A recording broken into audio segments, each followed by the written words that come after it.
So for this video, I'm going to go over the chain of responsibility pattern. And for this pattern, the idea is basically you're having a chain of different handlers that you're passing this request down, and you want this request to kind of go through all of them, or if one of them it fails on, it should just cancel out and not continue on, and this kind of makes more sense if we look at some sort of form validation.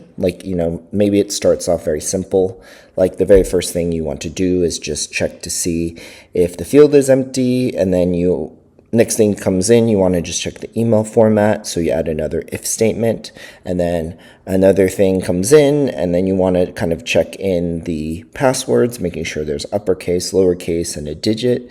And so when you look at the code at the very end, you notice that it just has a lot of different if statements. It has a lot of different rules, and so now you notice that there's so many different nested conditionals, and every new rule is kind of working in the same exact function. So it's hard to test, it's getting fragile, and it's very impossible. It's very hard to kind of reorder this without breaking something. And so the idea is that instead of having this one incredible big gigantic function, every single different rule should have its own different object. And so if we had, let's say, an object rule for the username, or an object rule for the email, or the object rule for the passwords, we can kind of have all of these different rules in some kind of conveyor belt. And so the request will kind of go through this conveyor belt down the line, and then each object will check in as a station to see if it follows that username rule or email rule or password rule. And then if anything fails, then on the conveyor line, it will stop. And then that's kind of what the chain of responsibility pattern is.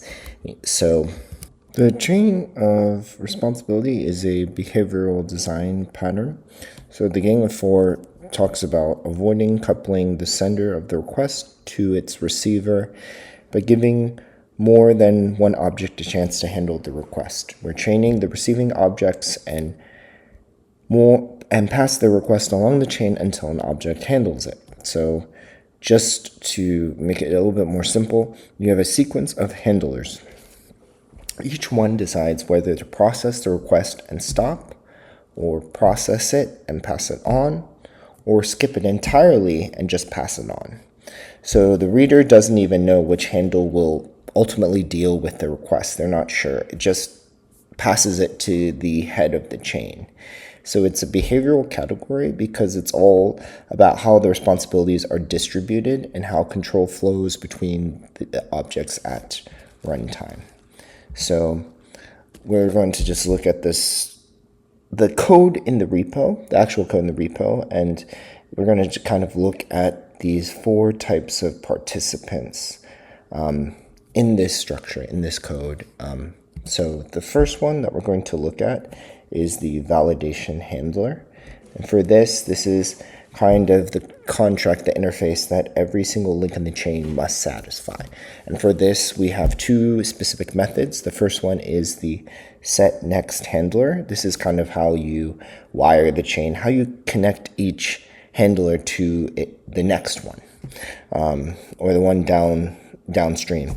The second function is the handle validation. This is where the actual work will be happening in terms of validating, returning the Boolean true or false, and it's going to get a validation input object. So that's going to be just a TypeScript interface that's holding just three form values of the username, email, and password. So the input is just something that's going to hold the input that you want to kind of validate from. And the second one that we're going to look at is the base handler. This is an abstract class.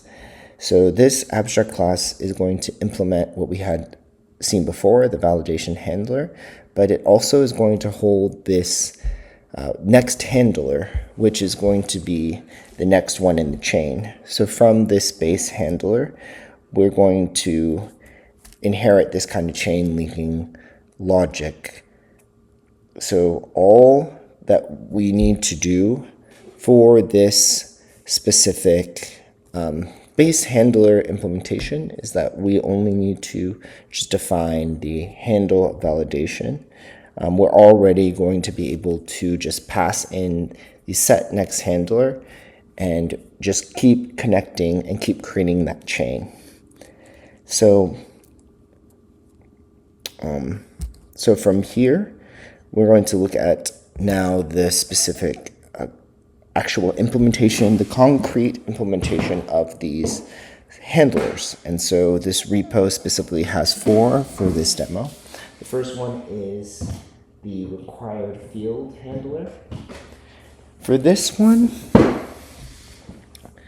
this is meant to simply just check to see if the field exists, if it's empty or not empty.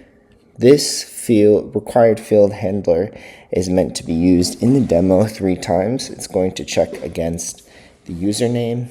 It's going to check against the email. It's going to check against the password. And so from this one, all this is doing is just seeing if it exists or not. If it doesn't exist, then we would return false, So if we're able to, it's going to read the appropriate field and check if it's empty. If it is, then it will return false immediately and the chain will stop. If not, then it will call this specific handle validation input, which would pass the controls on forward. Now, if we look at the format handler, these are the implementations that extend the base handler, which will enforce specific rules that we're trying to validate. So, like I said before, we need to implement the handle validation. For each of these are the specific rules that we were trying to kind of check against, in terms of validating our fields in the form. So if we look at the client, the index Typescript file, this is like where all the chain is assembled. So we look at this format of the required field handler, the username format handler, required field handler. So we're always seeing that the required field handler, the username required field handler is set first. The second one is the username format handler, which is going to happen after the username required handler. And so from here, we'll go to the required field email handler. From here, we'll set to the email format. And so we can kind of see that this chain will happen along the way. And so this is how the chain is created. And then the only thing where we have this input, we're only going to handle the validation at the top of the chain, which is the username required. So the sender will only know the very beginning of this chain. So let's look at the demo that I have for the chain of responsibilities pattern. So there's just a login form that has 3 different fields. It has a username, email, and password. And if we look at the top here, this kind of highlights the flow that this is supposed to go in this chain. So I'm going to check if there is the field that exists. Then it will go into the username format. After that, it's going to go into the email format, and then it will go into the password format. So first, if we submit this with none of these being populated, it's going to have the validation failed.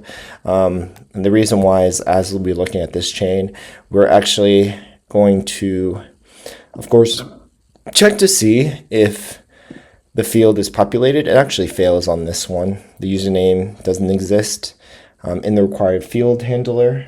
And so if we type in something like John Doe, this one's going to fail too, specifically because if we look at the username format handler, we have a regex here that's going to check this specific format. So if it doesn't match the format, it's just going to fail as well. So if we just have it in the right regex, of course this one fails as well.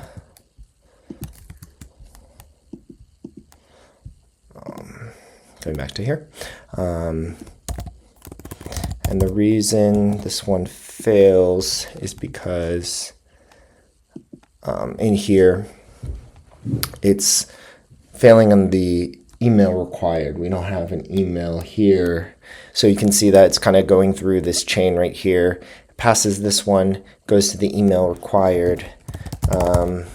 Email doesn't exist or it doesn't fit the format. And so we kind of go through this process here until we get to this where the validation is successful. And this is because everything here passed. From here, looking at the event handler, we submitted it. We only know the first one. So the first one in the user email validation was the username required.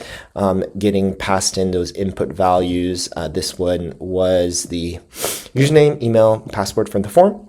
Once we do that, if we got all the results possible, if all of them passed, then it would return true. And so from here, this is kind of how the pattern works for the chain of responsibility.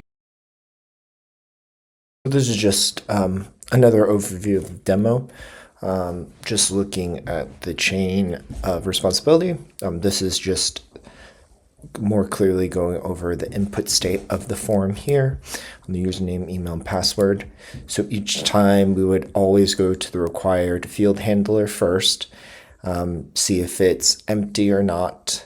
Then we would go check if it follows the regex here for the format handler. If that works out, then we go to the next one. And so it kind of chains all together. Once everything works out, then it will pass. And so none of these handlers had cancel out and it wouldn't stop the chain here. So just when to use it. So when you have multiple objects that could handle a request and you want to avoid hard coding the handler selection. So you don't want to have, like we had in the beginning, all the code in one function and one method. When you want to issue a request to one of the several handlers without supplying the receiver explicitly, so you don't have to just simply, you can just have the chain, send it to the first one, and then through that, it will send it to all these other handlers in a row, through that step-by-step, through the linking that we have here. When the set of handlers should be configurable at runtime, so that means you want to be able to add, remove, or reorder them without modifying the handlers themselves. You can do that through this, through modifying and making them each independent without having them explicitly hard-coded together. And so form validation, this kind of is a good example. So you can kind of see all the different rules, all the ways that we can validate on the form, but we have the same data, and then we could modify the kind of order that we apply this validation as well. And so we can look at this in middleware pipelines, validation, logging levels, event bubbling, et cetera, et cetera. So when to not use it. If you always know exactly which handler should handle a request, this pattern adds indirection without benefit. So you could just specifically call the handler directly. And so there's something called silent failures. That's if no handler in the chain handles a request and you don't have that fallback, it's kind of going to be dropped forever. So the request disappears silently. So you need to kind of think and understand, is that okay? Or whether you need to have like some kind of default handler at the end. So in case it breaks in some aspect, you have to kind of think, do you want to have some way to handle that? Because if not, it will just disappear. And also when you have long chains, and if if the objects just go on for such a long time, it's going to be hard to debug. So when that validation fails, you're going to have to trace through all of these different handlers to kind of find out what was the issue, which one tripped. And, you could have maybe better logging, but having this kind of connection, having all these chains together can create a little bit more uncertainty and clarity. Like, it will make it a little bit harder to kind of directly understand which part caused the issue. So here we have some real-world analogies. And so if we look at some kind of customer support escalation, and so when you contact support, your ticket first goes to like the tier 1 agent.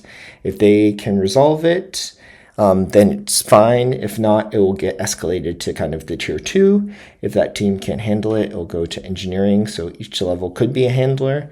They either resolve the request so it becomes completed, or it will go to the next person in the chain. And so we also have this idea of like an airport security. So you pass through multiple checkpoints. You first go to the ticket scan, the ID check, the baggage x-ray, the body scan. So each checkpoint has one job. If you fail any of them, then you won't proceed to the gate. If you pass all of them, then you board the plane. So it kind of follows that chain of responsibility. Each part each part will need to be successful for it to kind of proceed to the end of that chain. And then also there's some Express middleware. If you use Express, Django, or any of these other frameworks, then you might have used the chain of responsibility in kind of performing or using middleware. Each middleware function calls has the next function, usually to pass control to the next middleware. So you are kind of creating this chain, and it will end this chain and the request by sending the response. So this is kind of how these web frameworks typically work with creating all these middlewares. So if we're looking at related patterns, there's two patterns I think that can kind of get related a bit or confused. So we have the chain of responsibility and Decorator. So both of these will wrap an object, and we'll call this like next object, next handler, next tier. The difference is kind of the intent. The Decorator will add some behavior. It always passes to the inner object and augments the result. The chain of responsibility is more like it will route or stops. A handler may short circuit and it'll never call the next link. The Decorator is about more like enriching, and the chain of responsibility is more about gatekeeping. So just in a sense, here we're looking at a pass or fail. At the Decorator, we're actually looking at some kind of augment behavior or output here. And so if we look at just in summary, the last part we'll look together at is kind of the chain of responsibility. Just in a nutshell, it decouples the sender from receiver. So only the sender knows the head, does not know all the other handlers that may come with the head, kind of like a linked list. It'll only pass it to the first part of the list, and then from there it should handle all the other ones.